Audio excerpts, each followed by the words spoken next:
2021 সাল নভেম্বরের 5 তারিখ বেরিয়ে পড়লাম আমার জীবনের প্রথম রাইডের উদ্দেশ্যে। Bike ride. চললাম নর্থ বেঙ্গল।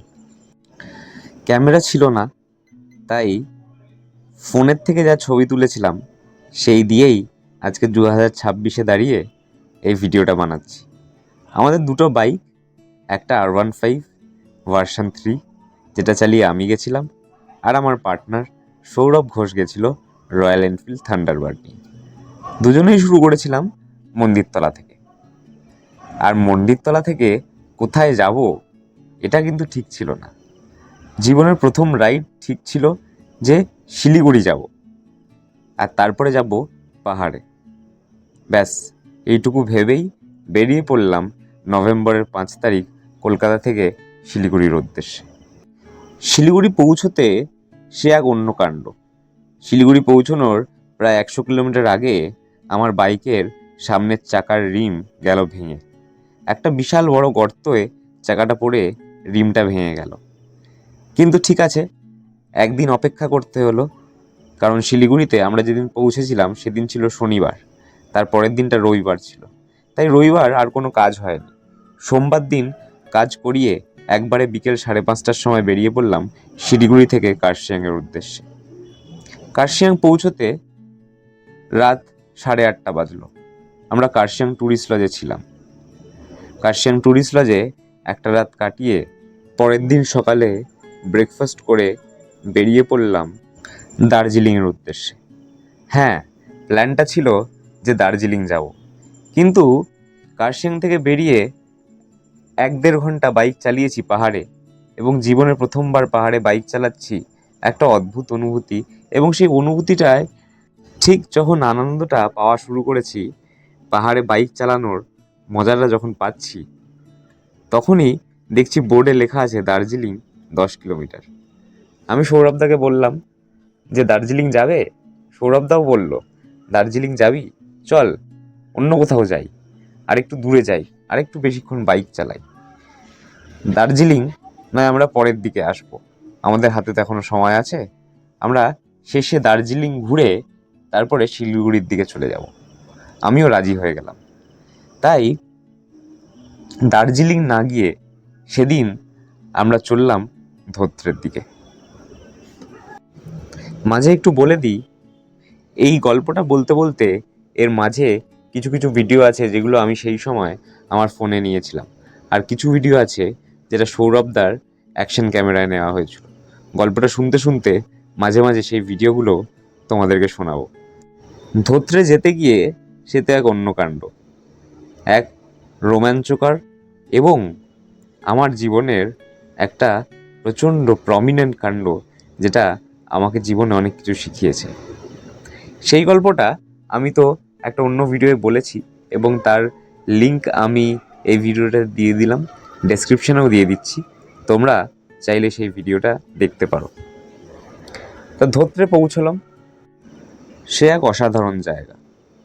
ধোত্রে জায়গাটা আমার এত সুন্দর লেগেছে যে মনে হয়েছিল যে আরও কটা দিন ওখানে থাকি, কিন্তু সময় কম ছিল, যেহেতু রাইডের সাথে চাকরিটাও করতে হয়, সারা বছর অফিস যেতে হয়, তার মাঝখানেই একটু সময় বের করে এই রাইডে আসা।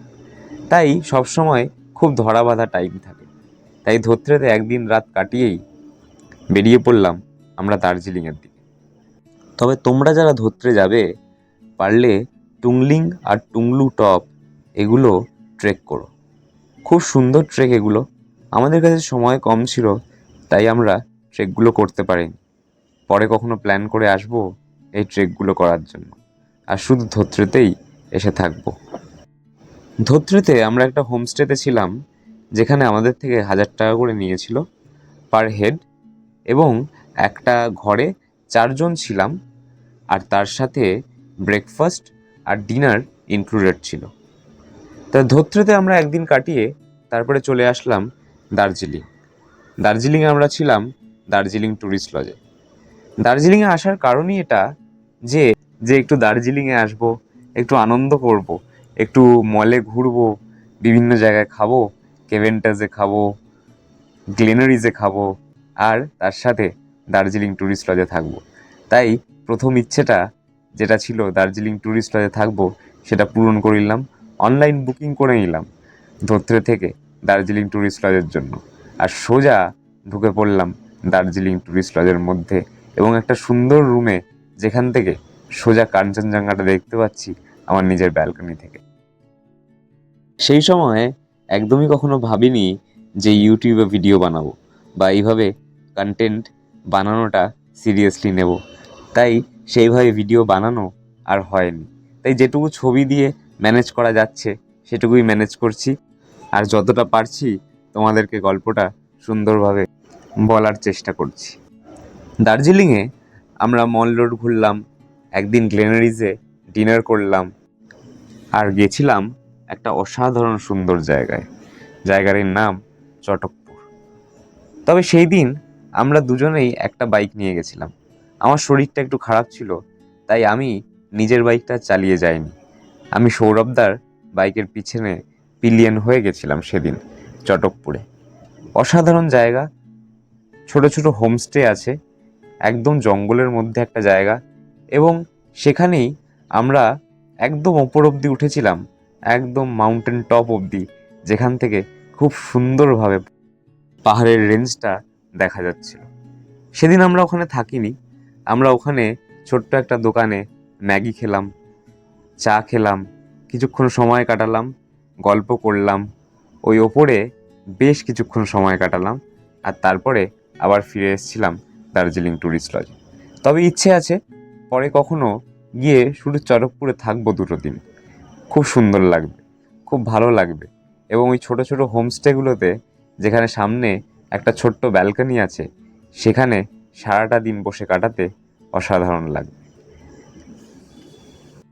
দার্জিলিংয়ে 2 দিন কাটিয়ে তারপরে ফেরার সময় চলে আসলাম সোজা শিলিগুড়িতে আমরা ছিলাম শ্রীরাম লজে, যেটার কার্ডের ছবি এই ভিডিওতে দেওয়া আছে।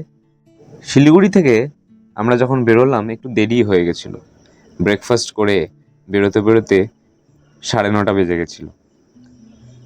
কিন্তু জানতাম না যে এমন কিছু হবে যেটা আমাদেরকে অনেকটাই কষ্ট দেবে। একটা ছোট্ট ভুলের জন্য এতটা কষ্ট পেতে হবে বুঝতে পারিনি। শিলিগুড়ি থেকে যখন বেরোলাম তখন ওয়েদার একটু মেঘলা ছিল, আর উদ্দেশ্য ছিল বাড়ি ফিরে যাব, সেদিনই বাড়ি পৌঁছবো। 9:30 সময় বেরোলাম এবং সবই ঠিক ছিল। রাস্তায় আমরা মোটামুটি ঠিকঠাকই এসছি, আমরা খুব বেশি দাঁড়াইনি, যেহেতু জীবনের প্রথম রাইড ছিল, তাই দাঁড়ানো, ক্লান্ত হয়ে যাওয়া এবং R15 নিয়ে লংয়ে চালানো অনেকটাই কষ্ট হচ্ছে। দুপুরের লাঞ্চটা করে মালদা ক্রস করতে না করতেই প্রচণ্ড বৃষ্টি নেমে গেল। তাড়াহুড়ো করে আমরা হ্যাজার্ড লাইটগুলো জ্বালিয়ে ফেলে ইন্ডিকেশন দিয়ে দুজনেই রাস্তার বাঁ দিকে দাঁড়িয়ে পড়লাম একটা গাছের তলায়। ব্যাগে রেনকোটটা খোঁজার চেষ্টা করছি, কিন্তু খুঁজে পাচ্ছি না, কিছুতেই হাতে আসছে না। তারপরে বুঝলাম যে রেনকোটটা সব জামা কাপড়ের নিচে রাখা আছে, আর লাগেজ বাইকের সাথে বাঁধা। বের করার কোনো সম্ভাবনা নেই, আর ওই বৃষ্টিতে যদি বের করি সব কিছু ভিজে যাবে। আর ভিজে যাওয়ার থেকেও বড় জিনিস হচ্ছে, যদি ঠিক করে ব্যালেন্স করে লাগেজটা বাঁধতে না পারি তাহলে আর রাস্তায় বাইক চালানো যাবে না। তাই দুজনে ভাবলাম যে কিছু করার নেই, যা ভুল হয়ে গেছে, এখন এই ভিজেই পুরো রাস্তাটা বাইক চালাতে হবে, কারণ বেশিক্ষণ দাঁড়িয়ে থেকে আর লাভ নেই। আধা ঘন্টা হয়ে গেছে, বৃষ্টি থামার কোনো নামগন্ধ নেই। আমরা বেরিয়ে পড়লাম ওই বৃষ্টির মধ্যে। কৃষ্ণনগর অবধি পুরো রাস্তাটাতেই বৃষ্টি, এবং এত কষ্ট হয়েছিল, মনে হয়েছিল একটা ছোট্ট ভুলের জন্য এত কষ্ট, ইস, এই ভুলটা না করলেই হতো। তাই তারপরের বার থেকে আর কোনোদিন ভুলটা হয়নি। সেই কষ্ট করে কৃষ্ণনগর অবধি আসলাম একদম বৃষ্টিতে ভিজে ভিজে। কৃষ্ণনগরে এসে একটা চায়ের দোকানে দাঁড়িয়েছিলাম কিছুক্ষণের জন্য, যেখানে একটু জুতো ঠুতোগুলো যেগুলো একদমই ভিজে গেছিলো সেগুলোকে কিছুটা হলেও ফ্যানের তলায় শুকানোর চেষ্টা করলাম, আধা ঘন্টা 40 মিনিট সেখানে দাঁড়িয়েছিলাম। তারপরে সেখান থেকে আবার বেরিয়ে পড়লাম বাড়ির জন্য। রাত 12টার সময় এসে বাড়ি পৌঁছালাম। শিলিগুড়ি থেকে আমাদের সেইবার আসতে প্রায় 20 ঘন্টা লেগে গেছিলো, কারণ বৃষ্টিতে বাইক 40-এ চালাতে হচ্ছিল, আর এতটাই হাওয়া দিচ্ছিল, রেনকোট না থাকার কারণে প্রচণ্ড ঠান্ডা লাগছিল। তাই এই ছিল আমার প্রথমবারের নর্থ বেঙ্গল রাইডের গল্প। তারপরে অনেকগুলো রাইডই করেছি। এটা 2026 যখন এই ভিডিওটা বানাচ্ছি, এবং আশা করছি এর পরের রাইডটা যখন করব তখন নিশ্চয়ই একটা অ্যাকশন ক্যামেরা থাকবে আমার কাছে। তাহলে তোমাদেরকে আমার সুন্দর জীবনের এক্সপিরিয়েন্সগুলো আরও ভালোভাবে শেয়ার করতে পারবো। একটা অ্যাকশন ক্যামেরা থাকলে তোমাদেরকে আসল মজা এই বাইক রাইডের, যেটা হচ্ছে যে রাস্তাটা, সেটা দেখাতে পারবো। কারণ রাস্তায় চালাতে চালাতে অনেক কিছু মনে হয়, সেগুলো বলতে পারবো। মনের আনন্দ, দুঃখ, ভালো লাগা, খারাপ লাগা, যেগুলো ফিল করছি সেই সময়টায় সব সব সব কিছু ভুলে, সব ক্যাওস থেকে দূরে থেকে সেগুলো তোমাদেরকে বলতে পারবো। সেই জন্যই চেষ্টা করবো একটা অ্যাকশন ক্যামেরা নিয়ে যাওয়ার পরের রাইডে, আর চেষ্টা করব খুব সুন্দর একটা ভিডিও বানানোর তোমাদের জন্য। তাহলে আজকের ভিডিওটা এই অবধিই থাক, আবার অন্য একটা ভিডিও দেখা হবে। যদি ভিডিওটা ভালো লাগে নিশ্চয়ই একটা লাইক করো, চ্যানেলটা সাবস্ক্রাইব করো, আর যদি কিছু বলার থাকে তাহলে নিশ্চয়ই কমেন্ট সেকশানে জানিও।